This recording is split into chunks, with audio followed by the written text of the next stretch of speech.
నెలసరి ప్రకృతి ప్రసాదించిన అద్భుత జీవక్రియ. గర్భధారణ సృష్టి మనుగడకు పునాది. అయినప్పటికీ మెన్స్ట్రువల్ డేట్ వచ్చిందంటే చాలు చాలామంది బాలికలకు నరకమే. భరించలేని కడుపు నొప్పి, మూడ్ స్వింగ్స్. ఇదంతా ఒక ఎత్తైతే కనీస పరిశుభ్రత లేకపోవటం మరింత దురదృష్టకరం.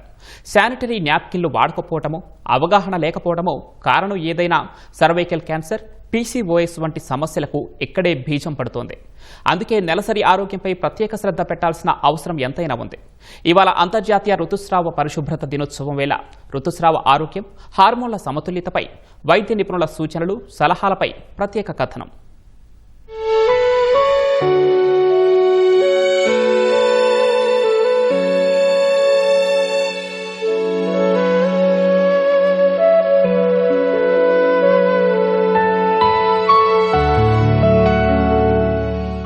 ఋతుస్రావం ప్రతి ఆడపిల్ల జీవితంలో 12 నుంచి 15 ఏళ్ల వయసులో మొదలై 50 ఏళ్ల వరకు సాగే అత్యంత సహజమైన జీవక్రియ ఇది. మారుతున్న అలవాట్లు, జీవన శైలితో హార్మోన్ల హెచ్చుతగ్గుల వల్ల నెలసరిలో అనేక మార్పులు జరుగుతున్నాయి.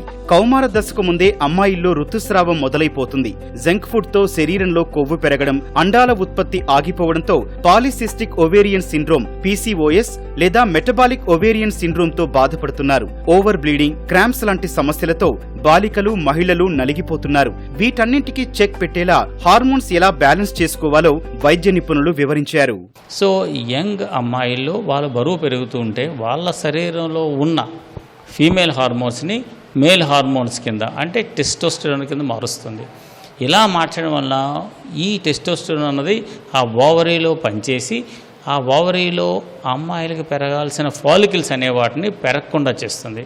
పెరగకుండా చేయడం అవి సిస్ట్లు అవుతాయి. దాన్నే పాలిసిస్ట్ ఓవేరియన్ డిసీజ్ అంటారు. ఇప్పుడు దాన్నే ఏమంటున్నారంటే మెటబాలిక్ ఓవేరియన్ సిండ్రోమ్ అంటున్నారు. పాలిసిస్టిక్ మెటబాలిక్ ఓవేరియన్ సిండ్రోమ్ అంటే అర్థం ఏంటంటే ఈ బరువు పెరగడం వల్ల వీళ్ళందరికి కూడా రకరకాలుగా హార్మోన్స్ మారడం, వాళ్ళకి కొలెస్ట్రాల్ పెరగడం, షుగర్ పెరగడం, ఇటువంటి ఇబ్బందులన్నీ వస్తున్నాయి. ఇవన్నీ కారణం. సో మీరు అడిగిన ప్రశ్నలో చూస్తే లైఫ్ స్టైల్ అన్నది చాలా ముఖ్యం. వాళ్ళకి ఫిజికల్ యాక్టివిటీ తగ్గిపోయింది. రెండవది ఫుడ్, అందువల్ల కూడా ఈ సమస్యలన్నీ ఉంటాయి. శానిటరీ ప్యాడ్స్, మెన్స్ట్రువల్ కప్స్ వంటివి అందుబాటులోకి రావడం మహిళలకు వరమనే చెప్పాలి. గ్రామీణ ప్రాంతాల్లో మాత్రం నేటికీ పరిస్థితి ఆందోళనకరంగానే ఉంది. కనీస జాగ్రత్తలు పాటించకపోవడం మహిళలకు శాపంగా మారుతోంది. ఆర్థిక ఇబ్బందులతో ఇప్పటికీ బట్టలనే వాడుతున్నారు. శుభ్రంగా లేక ప్రమాదకర ఇన్ఫెక్షన్లకు గురై అనారోగ్యం బారిన పడుతున్నారు. పెల్విక్ ఇన్ఫ్లమేటరీ డిసీజ్ గా మారి భవిష్యత్తులో గర్భాశయ ముఖద్వార క్యాన్సర్ కు, సంతానలేమి సమస్యలకు కారణమవుతోందని వైద్యులు హెచ్చరిస్తున్నారు. ఋతుస్రావం అనేది ఉన్నప్పుడు జాగ్రత్తలు తీసుకోకపోతే ఇన్ఫెక్షన్స్, పెళ్ళికి ఇన్ఫ్లమేటరీ డిసీజ్ లాగా అవుతుంది. కొన్ని స్థలాల్లో వాళ్ళకి ఇప్పుడు మోడర్న్ పద్ధతుల్లో వాడే వాళ్ళందరూ ఈ శానిటరీ ప్యాడ్స్, పరిశుభ్రమైన శానిటరీ ప్యాడ్స్, ట్యాంపూన్స్, మెన్స్ట్రువల్ కప్స్ ఇట్లాంటివన్నీ వాడుతున్నారు. కానీ డబ్బు సమస్యతో కొన్ని ప్రాంతాల్లో ఒకటే బట్టని అందరూ కలిపి వాడుకునే ఇవి తెలుస్తున్నాయి. వాళ్ళలో పెళ్ళికి ఇన్ఫ్లమేటరీ డిసీజ్, కొంతమందిలో గర్భసంచి ముఖద్వార క్యాన్సర్కి వచ్చే అవకాశాలు, ఇన్ఫెక్షన్స్ వల్ల వచ్చే అవకాశాలు ఎక్కువగా ఉంటుంది.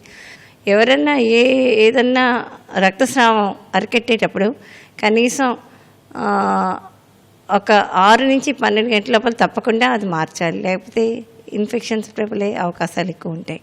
ఆ మెన్స్ట్రువల్ కప్ వాడడం వల్ల వేరే బట్టలకు అంటుకునే రక్తస్రావం అవి తక్కువ ఉన్నాయి. కాకపోతే అది వాడుక అలవాటు తెలియాలి.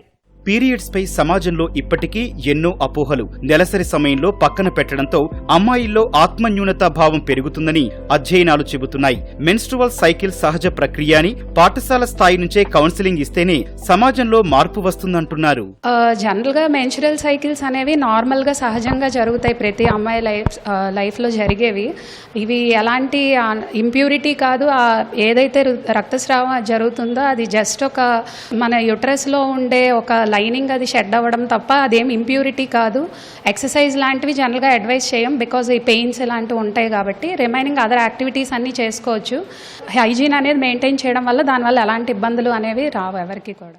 నెలసరి ఆరోగ్యం, శుభ్రత, రాజ్యాంగంలోని జీవించే హక్కు ఆర్టికల్ 21, విద్యా హక్కు ఆర్టికల్ 21A అంతర్భాగమని ఇటీవల సుప్రీంకోర్టు కీలకమైన తీర్పునిచ్చింది. ఋతుస్రావ ఆరోగ్యం దయతో ఇచ్చే వరం కాదని, అది ఆమె హక్కని తేల్చి చెప్పింది. మహిళల ఆత్మగౌరవానికి భరోసా ఇచ్చేలా ప్రభుత్వంతో పాటు సమాజం కృషి చెయ్యాలని సూచించింది.